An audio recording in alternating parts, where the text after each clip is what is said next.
Suppose you're creating a for loop in C++, you might write something like int I equals 0, I less than some number, I plus plus. Oftentimes it gets recommended to actually use the plus plus I approach. Now the question is there actually a difference between using one or the other? Does it actually matter? Is using the pre-increment operation, which is plus plus I, actually faster than using the post-increment, which is I plus plus? That's the question that I want to tackle in this video.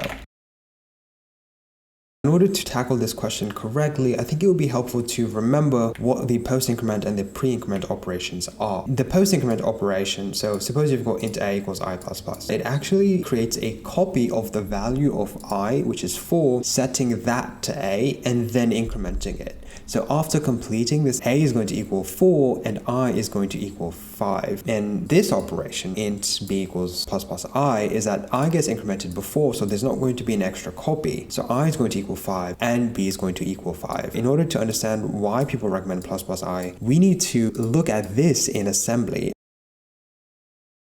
So I have gone over this code in depth in a previous video, so I'm going to go through the high-level approach here. And essentially, the main thing that you need to kind of pay attention to is these lines of code. So here we're setting I equal to 4 and int a equals I plus plus. And essentially what's happening here is that we're creating 5 instructions. And that is because a needs to store the value of 4. And in order to do that, we need to save a copy of the value of 4 into an extra register. Because if we increment the value to 5, in the same register, then a is not going to be able to be set to the value of 4. And in the other line of code, which is int b equals plus plus I, we don't need to save that copy, so it ends up just being 4 instructions, which you could see right here. Basically, whenever somebody is saying, hey, use the plus plus I approach instead of I plus plus, I believe what they're implying is that the I plus plus operation may create this extra copy that can slow down your code. But it turns out that if you actually create a for loop and look at the assembly, that doesn't actually happen.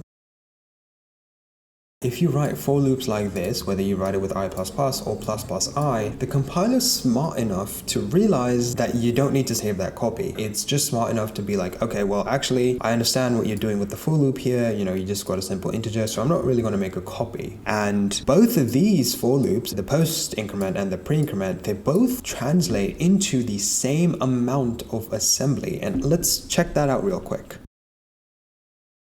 So right now, it's actually paused on setting int I equals 0, but we don't care about this instruction or this instruction. What we really care about is the I++ instruction. So I'm going to press NI to go forward and find the correct instruction. Cool, so we finally paused on I++.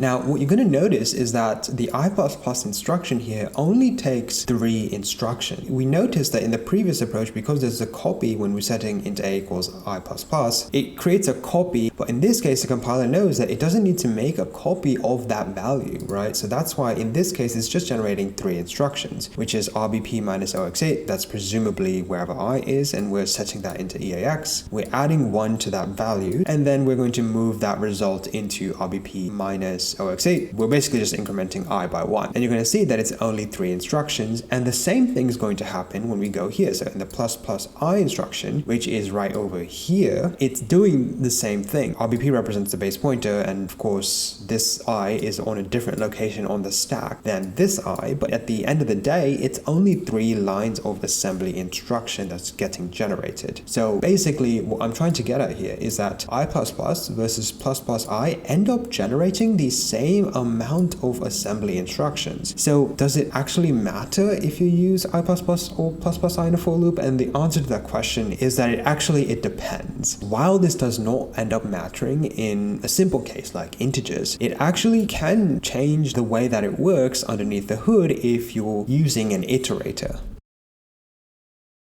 But when would it actually matter? Well, in the case that you are using iterators. In this case, I've created a vector of integers, and the compiler might be smart enough to optimize this away, but suppose you've got a vector of structs or a vector of complex objects. In this case, if you do iterator plus plus, the compiler might actually create a copy even though it doesn't use it. I think the point that people are trying to make when they say use plus plus I instead of I++ is to actually account for this specific case when you're using iterators. In the case of iterators, doing plus plus iterator tells the compiler, hey, look, do not make a copy of it. But if you set iterator plus plus, it may call the constructor each time and create a temporary copy. And for a vector of integers, that's not something that we might have to worry about. But if you've got a vector of complex objects, that can slow down your code.